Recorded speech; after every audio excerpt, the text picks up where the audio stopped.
Hi, Scott Orlin with CINEMA-Magazin. You've been waiting, Pirates of the Caribbean, Dead Men Tell No Tales. It's so big of a movie, not one, you needed two directors to do it. If I could introduce Joachim Rønning and Espen Sandberg. Correct. Congratulations.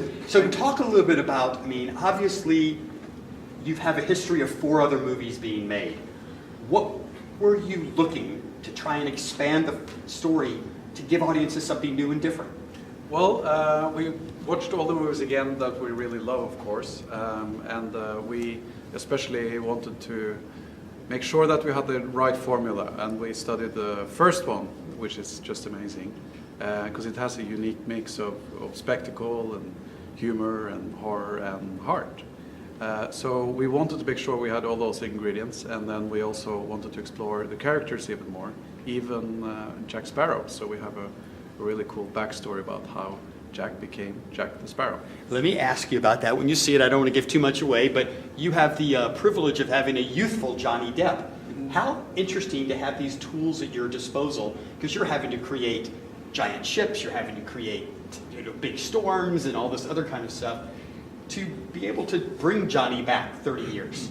Yeah, and I think it's fantastic that technology, can help us tell stories like that. And of course, yes, there's Johnny Depp, being in his late teens, I would say, and I was shot with Johnny, and then we spent the year in the computer beautifying him. And I think it looks great. It's fun to see. He loved seeing it himself.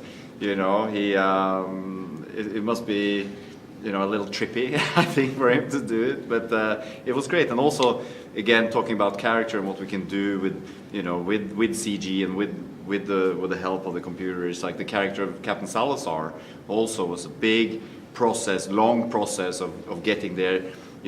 Working with Javier Bardem and the production designers and the VFX supervisors and coming all together and designing a character.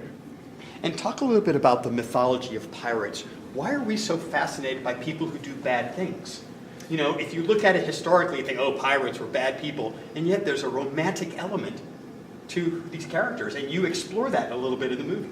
Yeah, we do. I think it's because they're so free.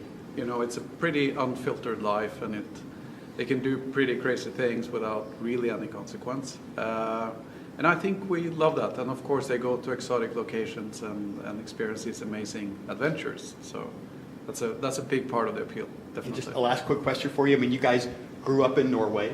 So any of these young German filmmakers or European filmmakers who've seen it, it's possible to do a big giant movie. I mean, it used to be years ago, if you were a European director, you may not get the opportunity. Well, I'm not sure. I mean, I think Hollywood has always been very open to whoever shows some kind of talent, and I would say that they've done that, in the history of movies. I think there's a lot of European successful Hollywood directors, through the years. Yeah, we're from a very small town. We started early making films and just in this very simplest way and watching film. I think that's also, the best film school you can have.